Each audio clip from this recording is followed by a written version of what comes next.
He is ruthless in the way he assumes power. Constantine the Great was one of those rulers that changed the world. He inherited a Roman Empire which had been divided into two parts. Constantine would reunite the vast empire, ruling over its western and eastern halves. He was a very astute politician, and he was faced with the problem of both administering and of managing this enormous realm. Just 6 weeks after ascending to the throne, Constantine journeys to the edge of the empire, to a remote spot in modern-day Turkey. Constantine took a spear and traced the outline of the city in the dirt. His entourage was somewhat amazed at the extent to which he intended to build the city. He is said to have commented, "I will go as far as until he who leads me stops." That line would become the boundary of the empire's great new capital, Nova Roma, New Rome. And from that sketch would rise a glittering city in the center of a great new empire. The city would come to be known as Constantinopolis, Constantine's city. Constantine effectively shifts the center of the Roman Empire and founds a new center. He was moving away from Rome with its old rivalries, political infighting, vested interests and so forth, to create something quite new, which he could mold. Constantine's vision for his new city would be built upon the engineering techniques perfected during the Roman Empire. There was a grand campaign of construction, of building forums, marketplaces, to build the kind of buildings that ancient Rome had. But Constantine's rule would be marked by one major distinction. Unlike any previous emperor, he would harness the power of another ruler. His name was Jesus Christ. Christianity is really on the rise. There is a large Christian presence in the empire, and simply recognizing this presence made a good deal of political sense. Constantinople was founded, in effect, as a Christian empire, and Orthodox Christianity was fundamental to its existence.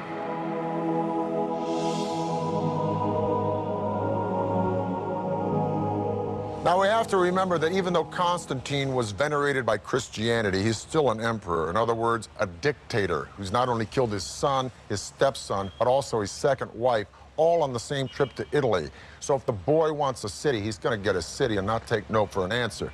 Problem is, how do you attract people to a dusty town in the hinterlands called Byzantium? Well, first of all, you might want to rename it after yourself. And second of all, in the style of all Roman emperors, rebuild it.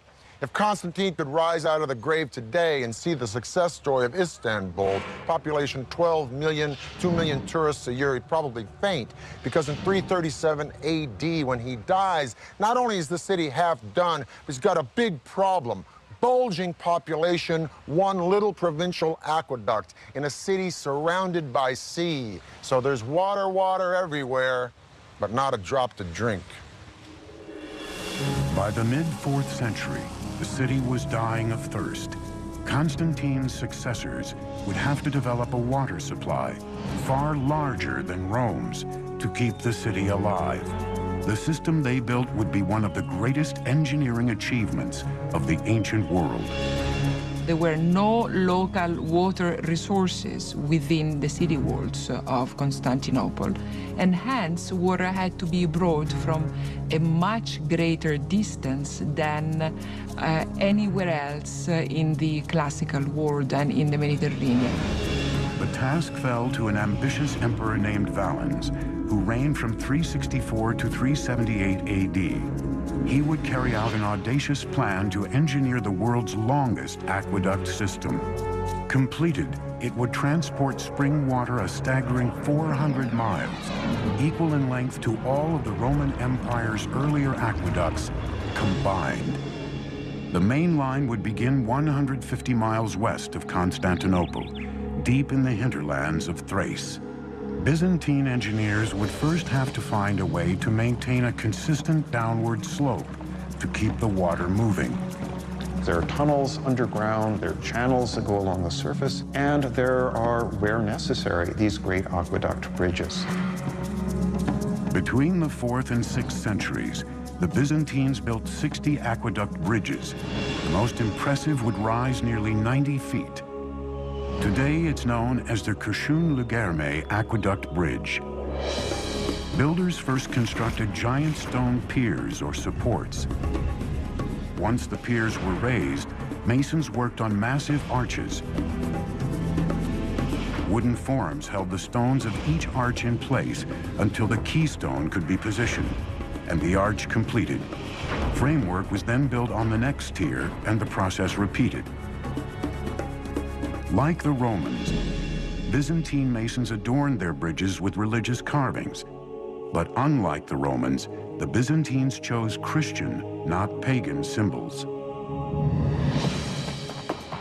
More than 80 miles away, another aqueduct bridge, this one even larger, would channel water into the heart of Constantinople, now Turkey's largest city, Istanbul. I'm standing on top of the giant aqueduct bridge built for the ancient city of Constantinople under the Emperor Valens. Boy, does that name ring power to you, Valens. Now, the entire aqueduct span is 150 miles, but just this section between two hills in Constantinople is 11 football fields long. And boy, did it take care of the city's water problem. But it not only took care of the water problem, just as we've seen in all of the empires, if you want to make a political statement with a public work, you build it big. However, getting the water to Constantinople was only half the battle. Once in the city, the water had to be stored, but vacant land was scarce. Byzantine engineers answered the challenge by building an underground storage system more elaborate than anything else in the ancient world. Over time, they would construct more than 150 subterranean tanks. The largest would be here, the Basilica Cistern. It would take 336 columns to support its 25-foot-tall ceiling. At 153 yards long and 77 yards wide, the Basilica Cistern could hold enough water to fill 27 Olympic-sized swimming pools. Engineers built the underground storage tanks in troughs between the city's hills, an ingenious solution that not only made use of the lowland, but also provided a flat building surface on top. The cisterns enabled the city to be provided continuously by water, even in the summer when it wouldn't rain that much and there'd be merely a trickle coming down from the aqueduct. With its vast underground water storage system, Constantinople's population swelled to an extraordinary size for an ancient city. By the end of the 5th century, the population of Constantinople was approaching the 500,000 mark. No other city in Western Europe came even close. It was a city that was legendary, even for people who had never set foot in it. But far away on the steppes of Mongolia, a tidal wave is about to engulf Europe. The surge would be led by a man named Attila, and his army would soon be at the gates of Constantinople. It will take a brilliant feat of military engineering, the greatest defense system of antiquity, to save the city. Saint Nicholas, the original Santa Claus, was a bishop in the Byzantine Empire. During the 4th century, he was known for secret gift-giving. 410 AD, Rome has fallen to Germanic tribes called Visigoths. Roman citizens fled eastward to the safe haven of Constantinople. But it was only a matter of time before a savage horde, hell-bent on destruction, would come knocking. They were called the Huns. Now, as the West will decline, the East and Constantinople will become a boom town.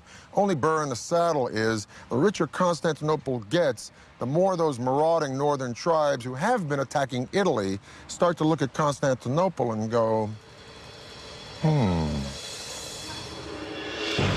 Constantine the Great had put the Byzantine Empire on the map. Now the Huns sought to wipe it off. The descriptions of them in contemporary texts which treat them as outlandish, horrible, ugly, beastly people, make it very clear that ordinary people are absolutely terrified of the Huns. But the Byzantines had a plan in mind to keep out the Huns. Perched on the tip of a peninsula, Constantinople had strategic advantages over the old capital, Rome, which stood unprotected and exposed. To keep out its enemies, Constantinople would need formidable defenses along its vulnerable western approach. The solution? The strongest, most sophisticated system of city walls ever built. Today, they are known as the Theodosian Walls. Ironically, credit for the ancient world's greatest feat of military engineering goes to an emperor who was a mere child when the walls were conceived, Theodosius II.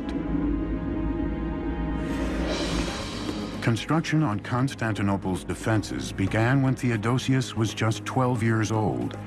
It was his prefect, Anthemius, who deserves the real credit for masterminding the walls. Romans had been building walls for hundreds of years, but Byzantine engineers faced an even greater challenge. Constantinople sat on a fault, and earthquakes were a constant problem. But how to build something that would withstand a tremor? The answer? Limestone mortar. In the West, Romans used concrete, which created a mortar of stone-like hardness that is rigid once it sets. Lime mortar has a little bit of give to it, so that it will allow the buildings to settle without significant breakage. The Byzantines' ingenious design used limestone mortar, alternated with bands of brick and stone. First, square stone walls were laid and filled in with brick rubble and mortar.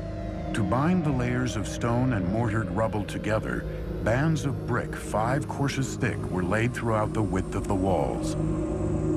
The hidden advantage of that also is that it provides a certain flexibility against minor earth tremors, because the addition of the brick breaks up the solid face of the wall and allows the wall to absorb shock without shattering. Using this layer technique, the Byzantines built a massive barrier, more than 30 feet tall and as much as 16.5 feet thick. It would have 96 giant towers reaching heights of 60 feet or more. But would it be enough to hold off the Huns? General William Tecumseh Sherman said about the Comanche Indians, the best equestrians of latter years, that they'd been on a horse for so long it looked like they didn't know how to walk.